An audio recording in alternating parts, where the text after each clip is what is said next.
Greetings comic lovers and welcome back to Casually Comics, the channel where we chat all things comics, from reviews of comics new and old, to history, to anecdotes, to really wherever our whims take us. Oh yes, Harley Quinn, Black, White, and Red. The adventures continue. We've made it to chapter 6. Some of you want to stop, but can't stop. Won't stop. For those of you who are joining us and are interested, we do have a handy dandy playlist I will link below, and there'll be a card so you can just all Harley all the time. This series is an anthology of Harley Quinn-centric stories, all featuring different writers and artists, with the color palette of black, white, and red, and the appealing digital price point of 99 cents, although it will all be collected into a trade as of February 2021, so they say. Don't hold me to that, things change. This chapter is going to take us over to the Murphyverse, and serves as a sneak peek to the, at the time of this recording, upcoming Harley Quinn miniseries set in said Murphyverse, that being the Batman White Knight universe. This series will be handing the reins over to Katana Collins, the wife of Sean Gordon Murphy, who wrote the original White Knight series and is now interested in expanding it into its own universe, or rather, DC is interested in it. People are interested. She writes romance novels, so I am intrigued. Also, it's cool that he's there to help with the formatting, because writing for comics is way different than writing for a book. Some people transition over like a duck to water and they could just write in any medium, and they just have the capacity to get into the different headspaces that requires, but writing in different mediums and genres takes very different methodologies. You have to think about how you're approaching it, storyboarding and the like. How are people going to receive the scene? It's different in a purely text-based medium versus a visual-based medium, or a melding of the two. So it's not a one-to-one equivalence exactly. It's like how Khan started losing that space battle to Kirk because he thought two-dimensionally, having fought in the eugenics wars on Earth, rather than three-dimensionally, like the captain of a starship who fought battles in space. I'm gonna let you finish, but I'm a huge nerd, and if there is an opportunity to somehow shoehorn the Wrath of Khan into a conversation,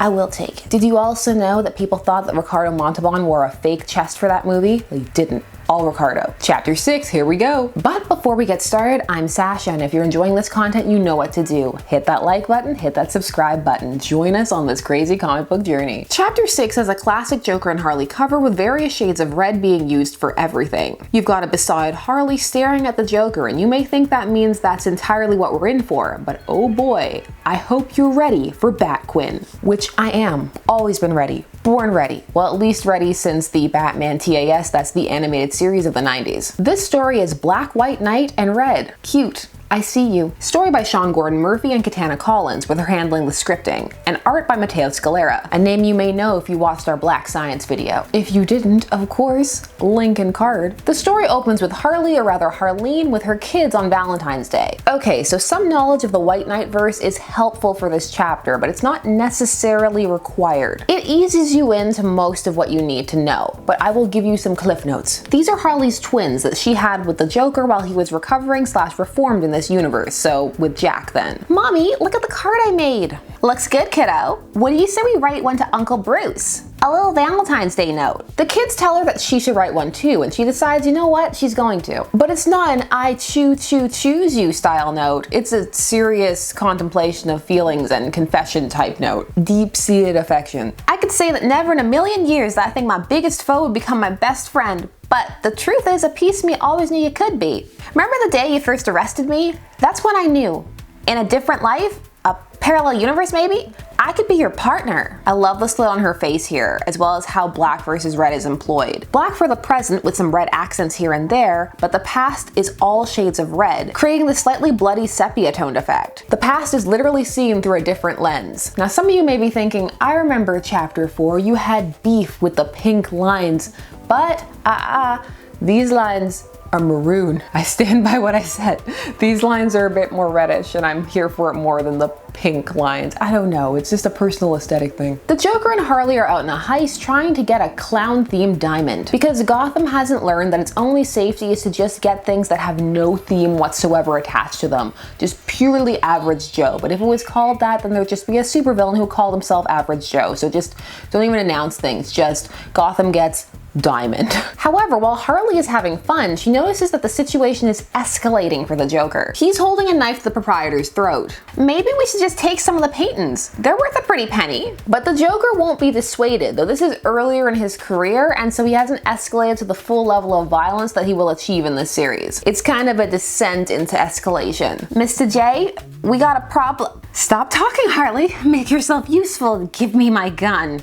Okay. But Harley doesn't want the situation to get worse, so she gives him the wrong gun, the infamous classic bang gun. Really, he just needs to stop taking this gun places at all. If you don't want any confusion, just stop bringing it.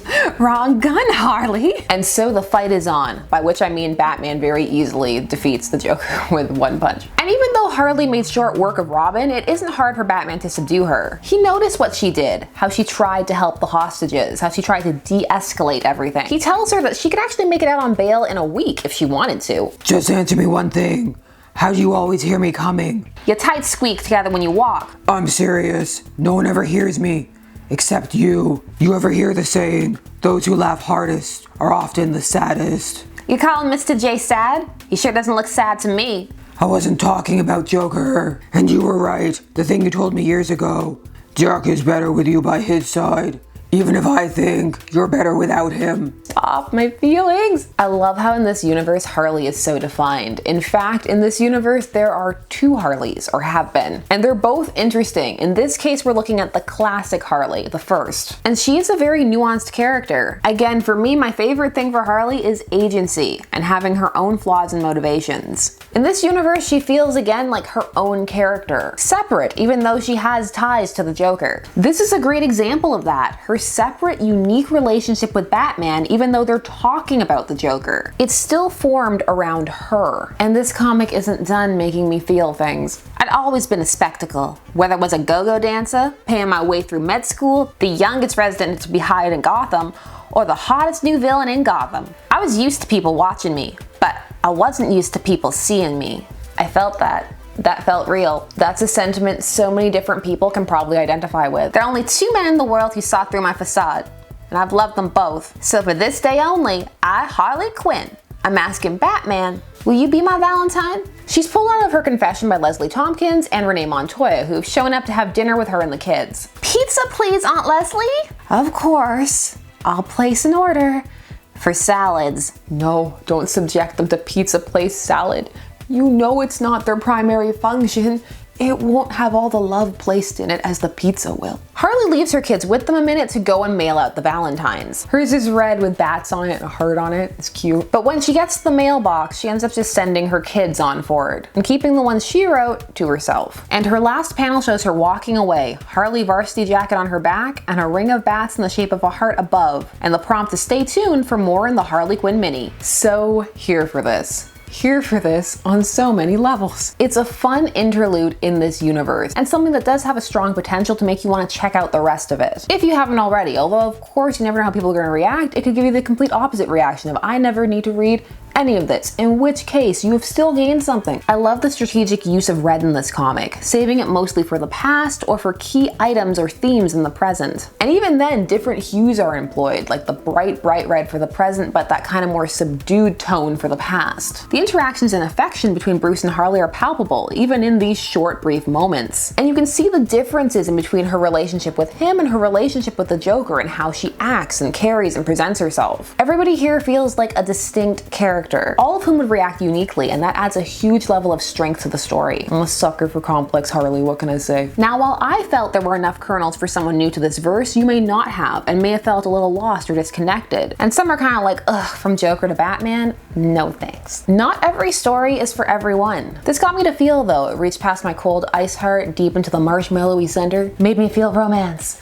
but not in the kind of Hallmark way, but in a more deep, adult, mature kind of way. Not there's anything wrong with the Hallmark way. You go get your millionaire loner bachelor, you made you. I also really felt her not mailing the letter. Yeah, it's a cliche, but it's a cliche for a reason. Sometimes you write things that you don't send, or at least that you should think about sending. Think before you send. Still, those are just my thoughts. I want to know how you felt about this story, so please let me know down below. And while you're down there, please do all the YouTube things. Like, share, comment, subscribe, and hit that bell notification so that you never miss a vid. Thanks so much for taking some time every day to spend it discussing comics with me. I always appreciate it, and I'll see you again soon. Bye-bye.